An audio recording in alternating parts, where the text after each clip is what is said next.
You're listening to Honestly Aging by Friends Life Care VigR, a podcast where we explore what it's like getting older, the peaks, the valleys, and everything in between. In this season of Honestly Aging by Friends Life Care VigR, we're covering topics related to solo aging. I'm your host, Cheryl Proska. Let's grow old together.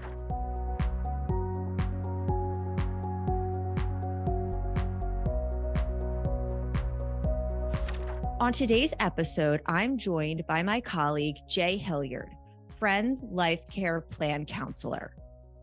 Jay has been with Friends Life Care for more than 18 years. Before joining Friends Life Care, he was a long-term care insurance broker for 5 years. Previously, he worked in sales in the textile industry and for the United States Chamber of Commerce. Jay coaches ice hockey and helps run hockey clinics for goalies. He has 2 sons with his wife, Sandra, who is from Glasgow, Scotland. Jay is also a Friends Life Care member.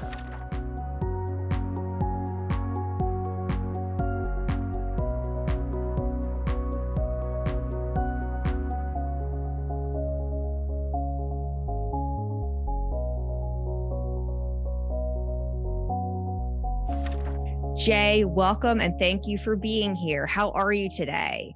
I'm doing very well, Cheryl, and thank you very much for inviting me. Absolutely. Jay, you are joining me today to help close out season 1 of the podcast. You're going to share your take on some of the topics covered throughout the season, as well as your experiences with being an unpaid caregiver, a Friends Life Care member, and consulting with solo Agers about Friends Life Care membership. So let's get started with your take on a couple of topics that resonated with you throughout the season. The first topic I have is the importance of planning ahead. Yes, I really enjoyed your topics when we were talking about this, and planning ahead is so important, especially with long-term care. And it's not just the financial part, it's the peace of mind of knowing if and when you ever need care, where's that care going to take place? Who's going to provide it? And the quality of that care. So it's something that you really need to plan ahead for. And having the podcast with the financial planner was very helpful in helping people with that planning process. It's always better to plan ahead before a health event rather than reacting after a health event. And then you're really in a tough situation. So, like with anything in life, planning ahead is the key. And I thought the podcast with the financial planner was excellent as far as learning about what Medicare provides, how the Medicaid system works. Very important information. So I really enjoyed that. Now, Jay, I know that you are a pet owner and I am a pet owner. How have you found pets to help in the aging process? Well, yes, I have my wife and I and family. We have 2 English bulldogs, one male, one female. One's a puppy, one's 3 years old. So as I age, I think it's great to have that companionship. But I just wanted to mention when my wife and I first got married, and as you mentioned, she's from Glasgow, Scotland. So we lived with my dad had passed away, and my mom was by herself. So we lived with my mom for the first year or so of our marriage before we bought a place of our own. And we had a beagle that we brought into the family, and it was the 3 of us, and that beagle really made themselves at home. And not unbeknownst to my wife and I, the relationship between my mom and that beagle became stronger and stronger. When we were able to buy our first house, uh, my mom was pretty good with us leaving, but the beagle was something she wanted to keep our beagle. And we ended up doing that because they had such a bond, such a relationship.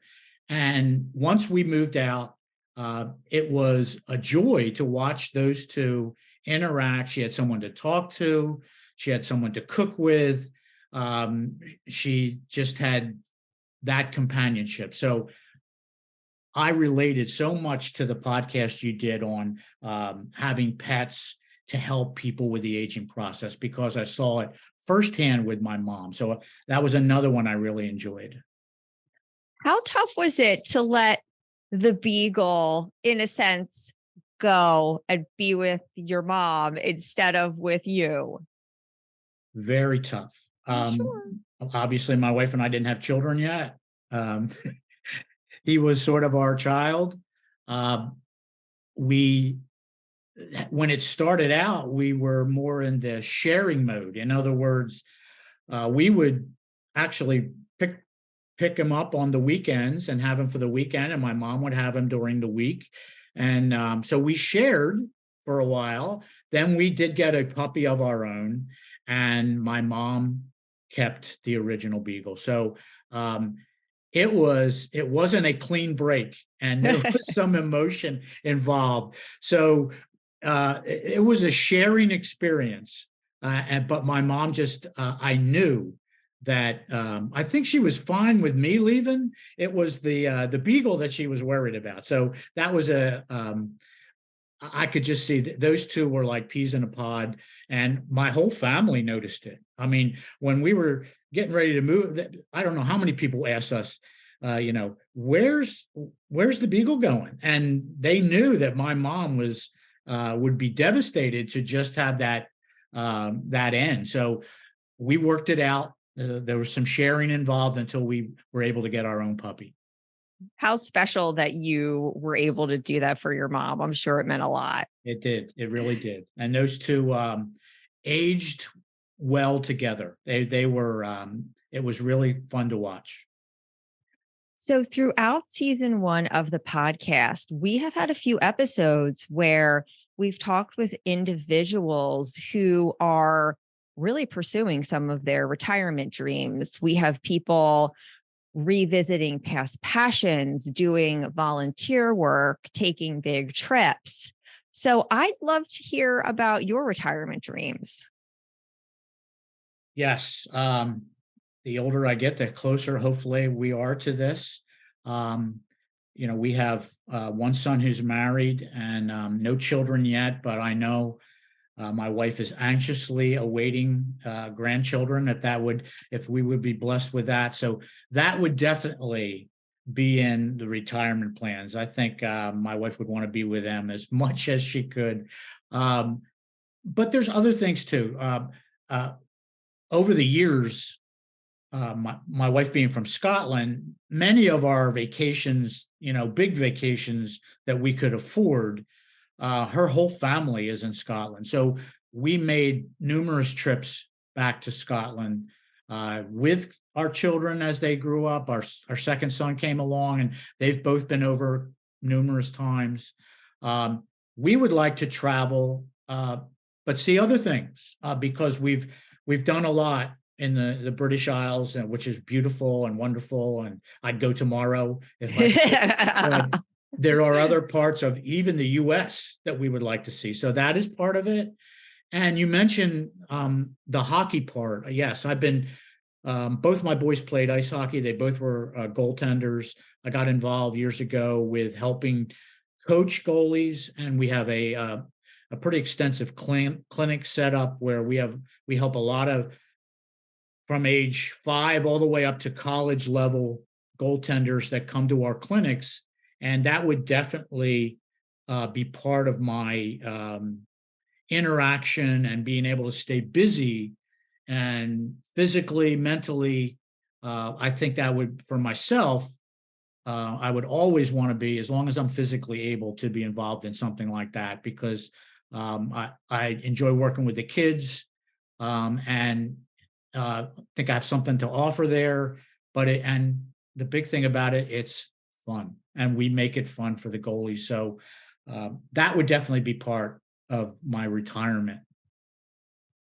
So, two themes that I just heard you talking about that have also come up really consistently throughout these podcast episodes are purpose, especially as we're aging, as well as continuing to have fun. Because as adults, we are so focused on getting things done and hitting certain goals and keeping up with all of the aspects that go into being an adult. And sometimes the importance of having fun and taking that break can really get away from us. So I'm so glad that those two themes are coming up in this closing episode, too. I have one more question under this main umbrella about your reflections on season one. How do you think the podcast can be a resource for older adults and solo agers? Well, just watching them, I mentioned to you when I was looking at these, my wife happened to be in the other room and she heard a couple of them and she came in and just watched them till the end because um, everybody has different interests. And I think you hit the key there is I think we all need to find something that is of interest to us. And that really helps with either solo aging or aging as a couple to have something that is fun to do and also something that interests us. But to get to that place, to be able to have fun, you also have to have peace of mind and other things. And that's where the financial planning comes in and planning ahead for long term care, because um, the more peace of mind you have, the easier it is to be able to do all those other things. So I think that's where the podcasts have helped me, and I think would help people as they age to check off those boxes and pick out the ones that are interest to you, and even the ones that are more on the serious side are very important to um, you know when that's handled, when that part of it in the planning process is in place, it makes doing other things much easier because you have thought about and have a plan in place for other eventualities. And everything you just said happens to be a perfect segue into where I wanted to go next, which is, can you tell us why you joined Friends Life Care? Yes, not only working here, but back to my mom again. My mom was my dad passed away when I was relatively young. I was in my mid-20s. So it was a traumatic experience for my family and me. I was the youngest child, so my sisters are uh, 18 and 17 years older than me. So they were older when my dad passed away. But I had a long relationship with my mom. She lived to be 94, and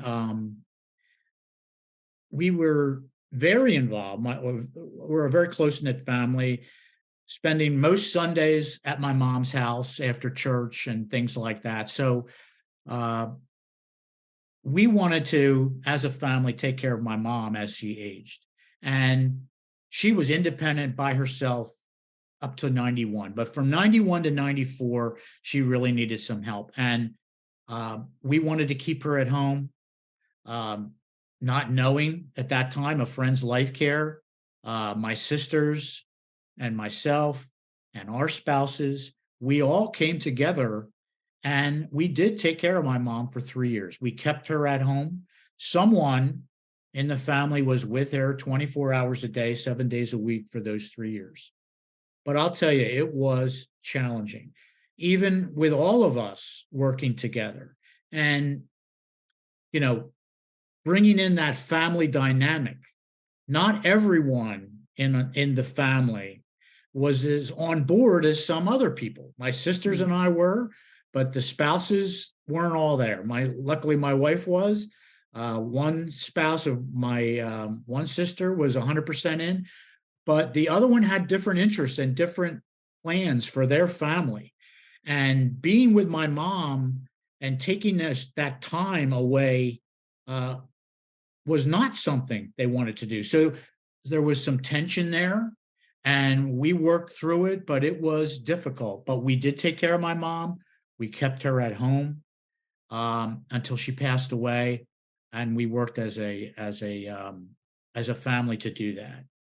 When my wife and I, after our children were born, and we started thinking about this, and as you mentioned earlier, got into the long-term care insurance world, and that intrigued me as far as planning financially ahead for long-term care. But we were just a little on the younger side. We really hadn't started a family yet. But when the two boys came along, and in that industry of long-term care insurance, I came across this company called Friends Life Care. I found out what they do, and what we do is that's so much different than long-term care insurance. We're not just the financial protection, but what interested me so much was the care coordinator, which we have. Um, that's what my sisters and I needed. We needed an advocate to help us with all the different issues that came up with taking care of my mom, from Medicare to understanding what she was entitled to uh, doctor's visits and specialists and all these type of things that you just don't know. You're not an expert. And we would have loved to have that advocacy for my mom. So when my wife and when I started looking at Friends Life Care as a somewhat of a competitor in the long-term care world, the opportunity came up for me to join the organization. And what really attracted me was the ability to help people plan ahead, not just for the financial inevitability of long-term care, but the care coordination. We really believe in being able to stay at home if at all possible. That's what we were able to do with my mom. And we looked at our children and said, down the road, do we want to burden them and have them deal with the things that we dealt with my mom? I think they would. I think they would help, but we didn't want to burden them with that. So that was one of the main reasons that we decided to have me not only as an employee, but my wife and I became members of Friends Life Care because we really wanted our children to remain our children. Our oldest son, I mentioned he's married. He's in the Poconos now. That's where they live. That's an hour and a half from us.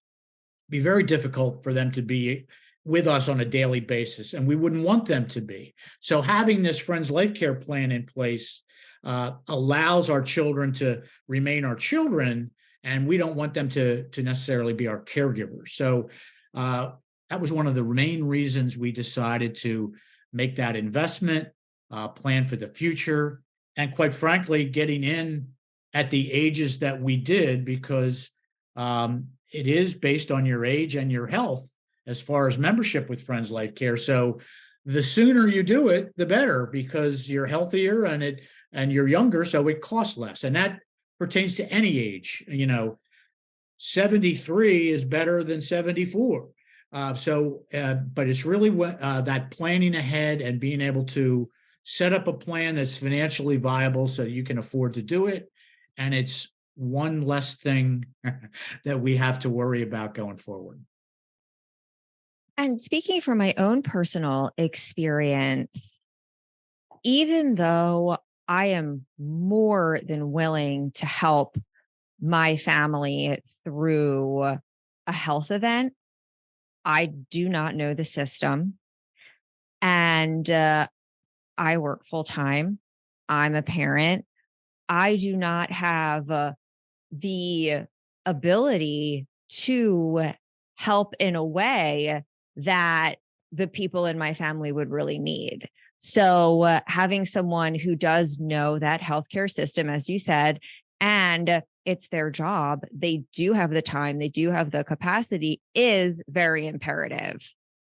I believe that's so true. And looking back with our situation, if we would have had a care coordinator for my mom, um, we had issues just in our family where the issues would come up and there was a difference of opinion about how to proceed. And who's the tiebreaker there? And who has the ultimate knowledge of how the system works? And you're exactly right. Having that expertise so that everyone can be comfortable with the decision going forward means so much. And that's why you know, having this in place for us is very important because the healthcare system changes all the time. And that's part of, as you mentioned, the job of our care coordinators is to keep up with that, to know what's going on, and be able to give our members that excellent advice so that they have all the information going forward that they can make those excellent decisions. Would you prefer to age independently in your own home or live in a nursing facility? I know what I'd rather do. Friends Life Care membership offers just that. Plan today for a future lived at home with vitality, independence, growth, and resilience while protecting your savings. Learn about your options at a free seminar or webinar.